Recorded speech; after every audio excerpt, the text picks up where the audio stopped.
Oke, Assalamualaikum warahmatullahi wabarakatuh. Perkenalkan, nama saya Rido Triansyah dengan NIM 231031094. Nah, di sini saya akan mempresentasikan hasil dari proyek dashboard yang telah saya buat. Nah, pertama-tama untuk temanya. Nah, tema dari dashboard ini sendiri adalah penyebaran kasus COVID-19 di Indonesia berdasarkan provinsi, di mana yang nantinya itu di dashboard saya akan menampilkan total kasus, total kematian, total yang pasien yang telah pulih, dan total kasus aktif. Nah, untuk dataset yang saya gunakan itu adalah dataset COVID-19 Indonesia yang saya ambil dari Kaggle yang diupload pada tahun 2022, di mana data ini bersifat kumulatif atau bisa dibilang data harian per provinsi. Nah, datanya itu ada 38 kolom dengan total 31.000 data. Tetapi di sini saya akan menggunakan 5 kolom saja untuk visualisasinya, yaitu kolom lokasi, kolom total kasus atau total case, total deaths atau total kematian, total recover atau total kesembuhan, dan total kasus aktif. Nah, mengapa saya tidak mengambil total death atau tanggal?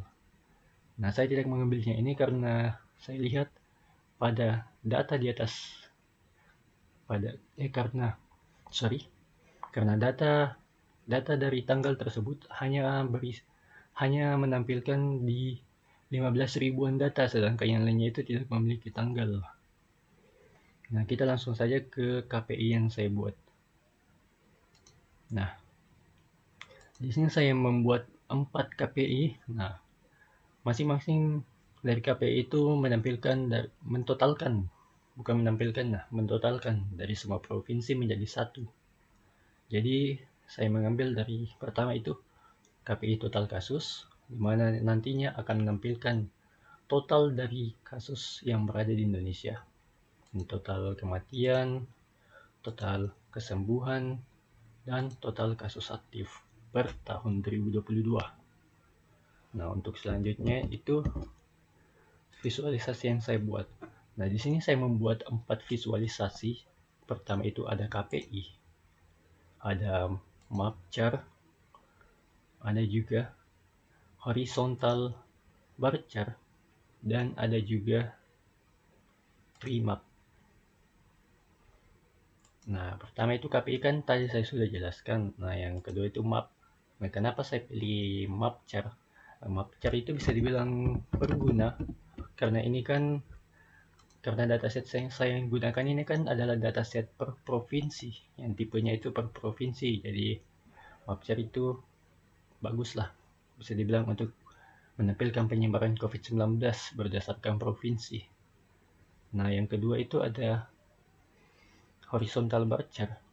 Nah, horizontal bar chart ini lebih cocok untuk menampilkan data dengan banyaknya data.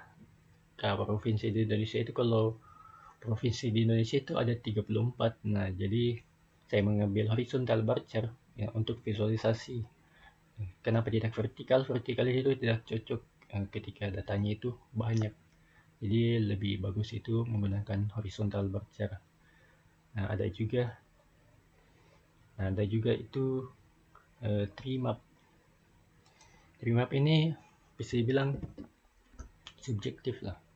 Tree map ini digunakan untuk memperlihatkan proporsi dari setiap provinsi. Jadi semakin besar dari kotaknya ini berarti semakin besar dari kasus tersebut. Nah, kenapa ada 16 visualisasi? Nah, masing-masing dari keempat visualisasi itu memiliki bisa dibilang 4 anak. Jadi saya membaginya itu jadi kan tadi 4 visualisasi. Saya 4 visualisasi tersebut itu memiliki 4 anak. Nah, dari setiap anaknya itu ada total kasus, total kematian, total recover, dan total kasus aktif. Jadi itulah yang membuatnya menjadi 16 visualisasi. Nah, mengapa saya memilih membaginya? Itu nanti saya akan bahas. Nah, selanjutnya itu tampilan dashboard akhir. Oke, ini adalah tampilan dari dashboard akhir saya, dashboard COVID-19 di Indonesia. Di mana dashboard ini menampilkan 4 dari visualisasi yang telah saya buat di worksheet sebelumnya. Nah, di sini ada KPI total kasus dengan warna saya menetapkan warna biru, total kematian, total recover, dan total kasus aktif. Nah, di sini saya cuma memilih 10 provinsi. Saya tidak mengambil semuanya karena itu akan membuat visualisasinya sedikit lebih berantakan. Jadi saya cuma mengambil top 10 provinsi lah.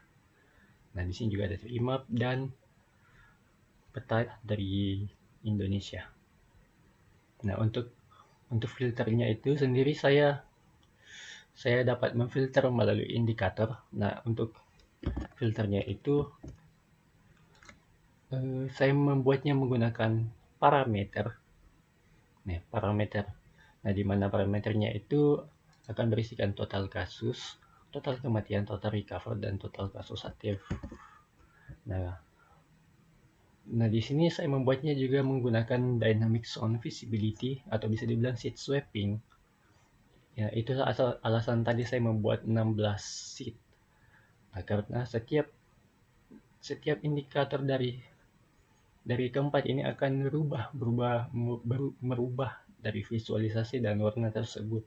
Misal saya memilih total kematian, itu akan cenderung ke warna merah mengikuti dari warna dari KPI-nya. Total kematian.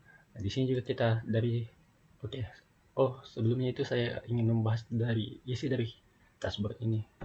Nah, di sini di dashboard ini menampilkan di DKI Jakarta itu dengan kasus tertinggi per tahun 2022, di mana total kasus pada DKI Jakarta itu 1.412.000,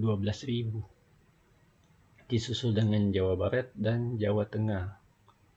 Nah, untuk total kematiannya sendiri itu yang paling tinggi berada di Jawa Tengah dengan total 33.000 jiwa. Nah, untuk total kesembuhan itu berada di DKI Jakarta. Jadi total pasien pulih itu yang paling banyak ada di DKI Jakarta dengan total 1.386 jiwa. Nah, total kasus aktifnya sendiri itu sekarang yang paling banyak kasus aktif ada di Jawa Barat dengan total 188.000 jiwa. Nah, untuk visualisasinya ini saya menggunakan sheet swapping sehingga membuat visualisasinya itu menarik karena tiap kita memilih filternya itu visualisasinya juga itu berubah warna. Jadi tidak hanya satu warna tetapi melainkan 4 warna. Ya. Nah, selanjutnya itu filter. Nah, filternya itu sebenarnya saya sudah bahas. Nah, filternya itu ada 4 kan, bisa dilihat tadi.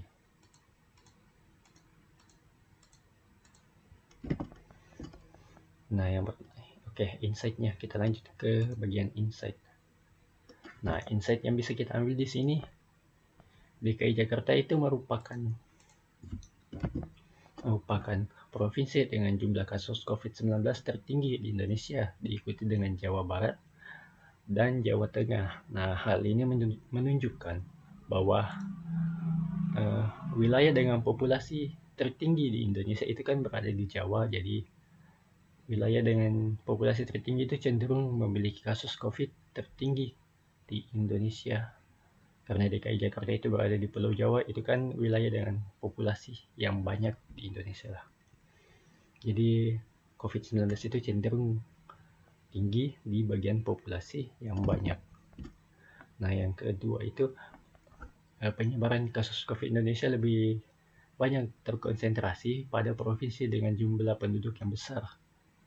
Itu tadi sudah saya bilang. Selanjutnya itu total kasus sembuh. Nah, total kasus sembuh itu bisa dibilang hampir sebanding dengan jumlah total kasus yang terkonfirmasi Jadi selisih keduanya itu relatif kecil dibandingkan total kasus secara keseluruhan. Nah, yang terakhir itu ada kombinasi antara map chart, horizontal bar chart, dan tree map. Itu membuat visualisasinya itu memberikan sudut pandang analisis yang berbeda sehingga informasinya itu bisa lebih mudah dipahami bagi orang-orang tertentu. Nah, kesimpulan dan rekomendasi dari saya yang itu, dashboard ini diharapkan mampu membantu pengguna dalam memahami penyebaran COVID-19 di Indonesia berdasarkan provinsi. Nah, serta membandingkan setiap indikator yang tersedia. Nah, selain itu, pengguna teknik sheet swapping memberikan pengalaman yang lebih baik karena setiap indikator itu memiliki visualisasi dan warna yang sesuai. Nah, untuk penelitian selanjutnya itu saya merekomendasikannya untuk menambahkan data tanggal, karena di sini saya tidak menggunakan kolom tanggal. Alasannya itu karena ya data dari 31.000 data itu cuma 15.000 data yang ada data tanggalnya. Nah, selain itu fitur dashboard juga itu mungkin bisa ditingkatkan, karena di sini kan saya memilih filternya itu filter indikator.